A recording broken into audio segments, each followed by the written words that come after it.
Hello YouTube!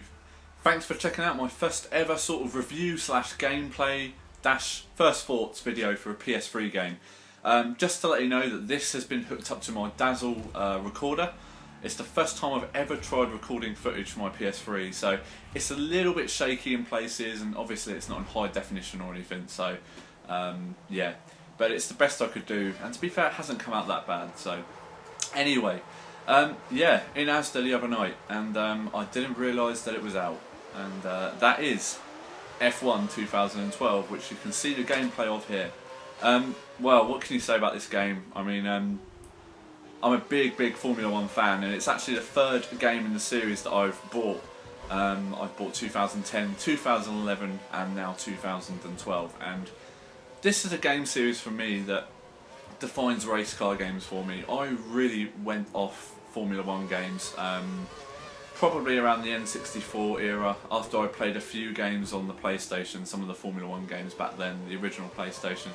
I really went off them after that, and to be fair I didn't even touch any of the EA Sports F1 Challenge games. Couldn't stand them, looked at them, not for me. But it was probably around March in 2010, I would say, or whenever this game was out. I know it had been out for a long time, but it was just before 2011 was due to come out, and this game was heavily reduced, so I decided to pick it up, and I've been hooked ever since then. I'm a massive F1 fan, and now 2012, which you can see playing here, it's just stunning, absolutely stunning. Brilliant news is that Codemasters have now actually taken over the license again. They've renewed their license with Formula 1, and they will be producing further games, I believe, up until 2015 at the moment, it's rumoured. So we're definitely going to get at least 3 more instalments from Codemasters. The Codemasters games for me have stepped up every year they've come out. I remember the original Wii ones, I think it was 2008 was the first one Codemasters did. They've stepped up. They were originally bundled with the Wii wheel that you could use obviously as a motion wheel, and also there was a PS3 bundle that came out. Now, I never got those first time around, but I would really like to get my hands on one of those just to see what it controls like. As you can see from the gameplay here, I'm using a Lotus car. I've never used a Lotus car on these games before because I'm usually at the lower end teams on my career modes. I'm at Williams at the moment on 2011, and it's funny, between the two games cars do handle differently. I've really struggled on certain races.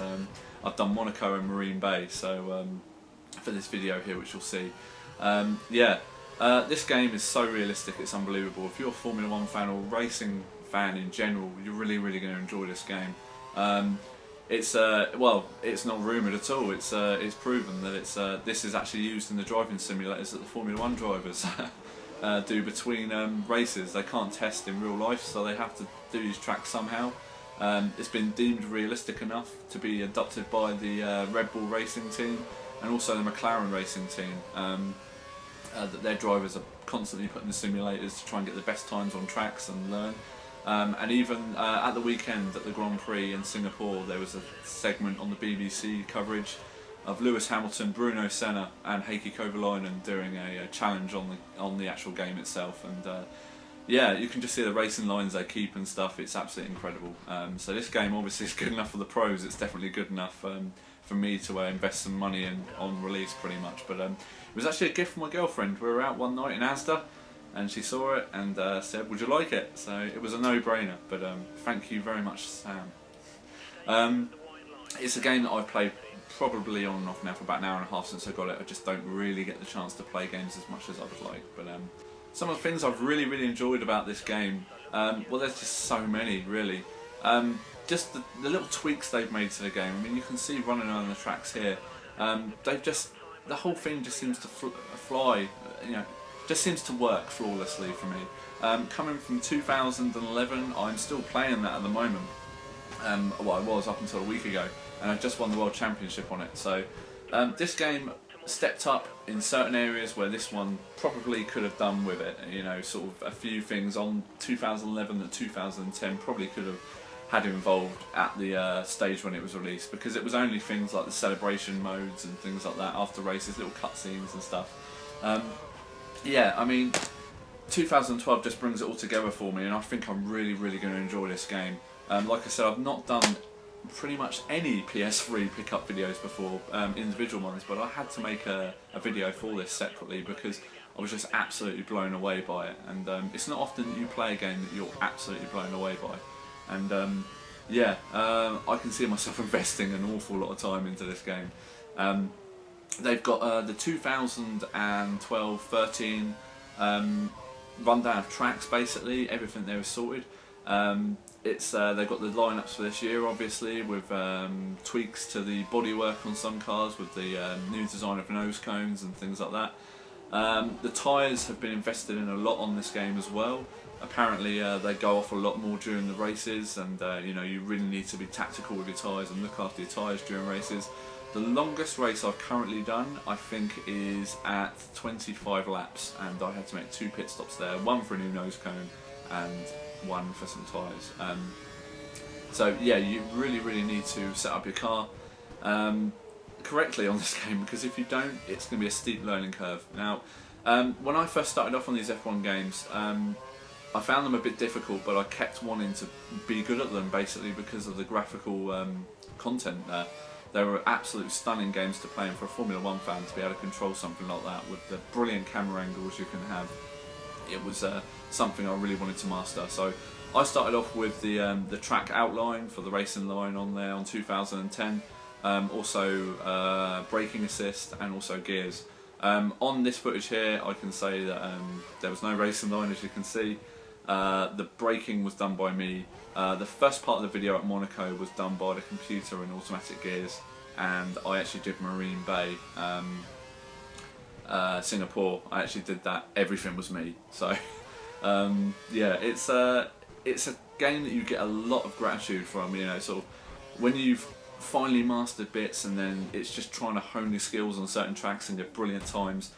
This game does not disappoint. It will reward you, and you will feel some sense of achievement when you actually complete games.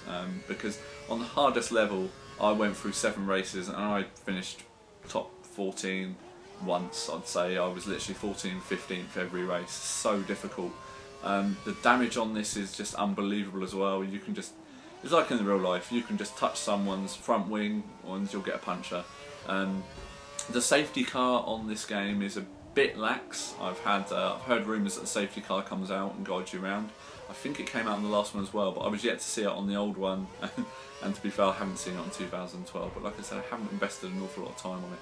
But yeah, guys, thoroughly impressed with this game, and I urge you strongly to pick it up. Codemasters games, race car games, the Formula 1 series of games just keeps getting better and better. And I'm so happy that I've gotten this game. I think this came out on the 20th of September in the EU. So I was straight on this pretty much. I think I must have got this on the second day it was out or something. I've got so much.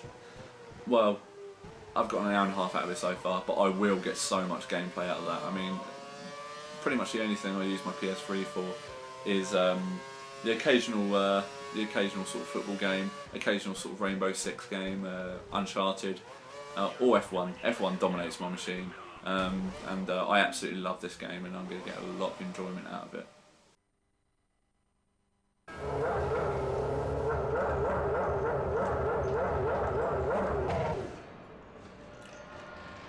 Hey, good to see you again.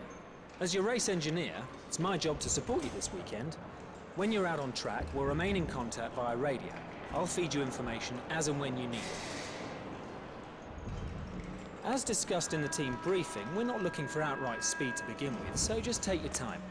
Follow my instructions and you'll do great. I'll just check the lads are ready.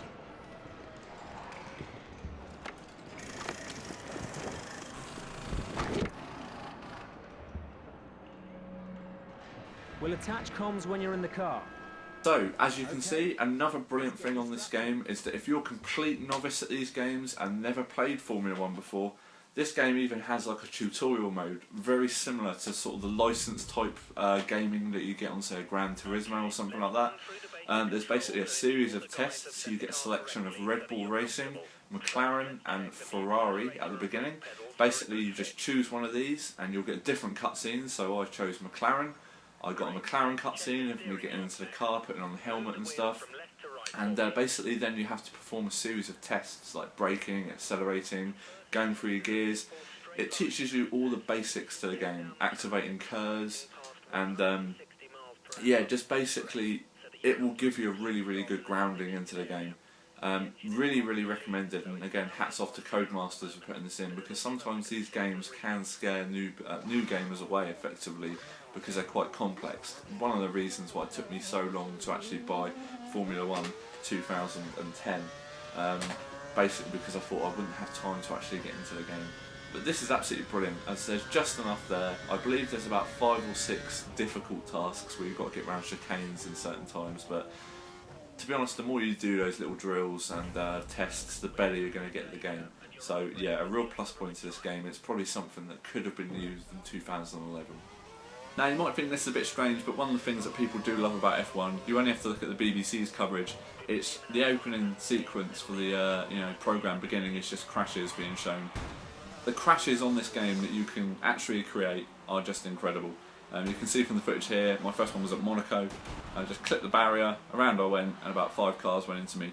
Now, the best thing about this is the improvements on 2012 from 2011 and 2010 is that items from the car that fall off completely shatter.